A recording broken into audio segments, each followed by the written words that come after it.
Casey, the big athlete, and I'm going to do a stone loading instructional video. So I'll go ahead and load this stone a few times. This is a 175, and then I'll do a 215 a few times, and then break it down.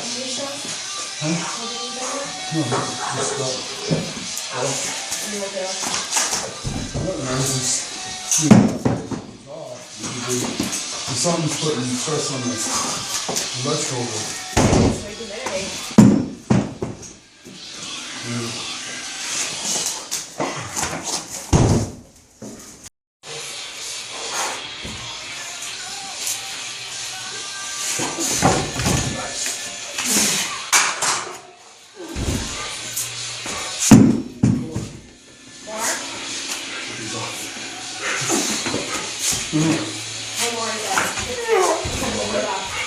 One more thing. No. I just need to get it off.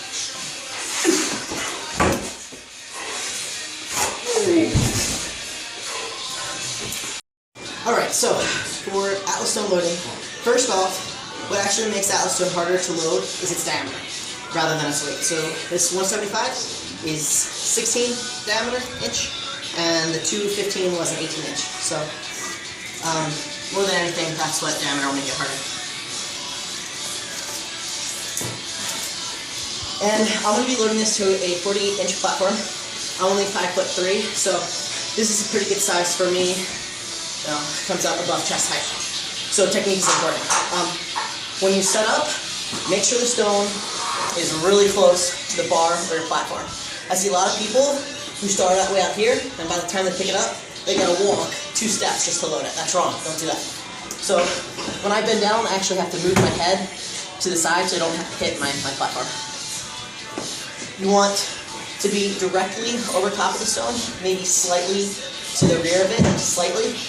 And then when you go down, you want your legs, or your arms, excuse me, as straight as possible. So if they're curled, that is going to, when you slap them on, you're ending up curling the stone. You don't want to do that. You want to keep your arms straight, so that when you pull it up, it's essentially a deadlift.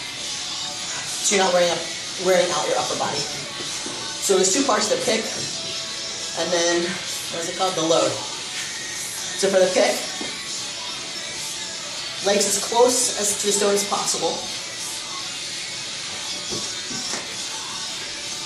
Straight arms, straight up. As soon as you clear your knees, you're lapping it. So you don't pull any more than you have to.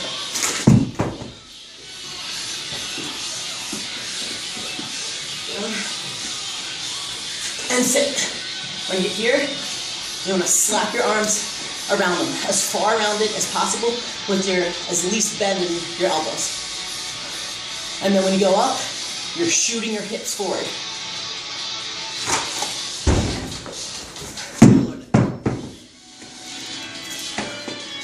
So wrap around as far as possible. I like to get kind of around and down, so that when I shoot up, I have a longer pull. If you have your arms up really high, you're going to end up having a shorter pull. This is, less distance than having them down low, and you have more, you're rolling the stone further, so up higher. The last thing is when you lap it, you want it as much surface area as possible, contact on your stomach and your chest. So when you have it, the stone is not sitting on your chest at that point, because then you don't have that much room to roll it. So the stone actually will sit down lower, but closer to your body, so you shouldn't be able to see through. There shouldn't be any gaps.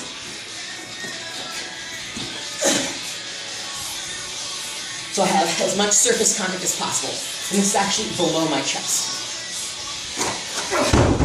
So when I come up, it has more of a roll. And remember to explode. You're literally popping your hips forward and end up kind of on your toes when you finish the movement. So one last time, full speed.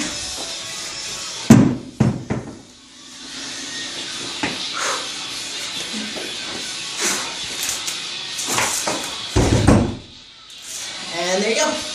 Hopefully that helped out your stone load. And check back with me for more videos.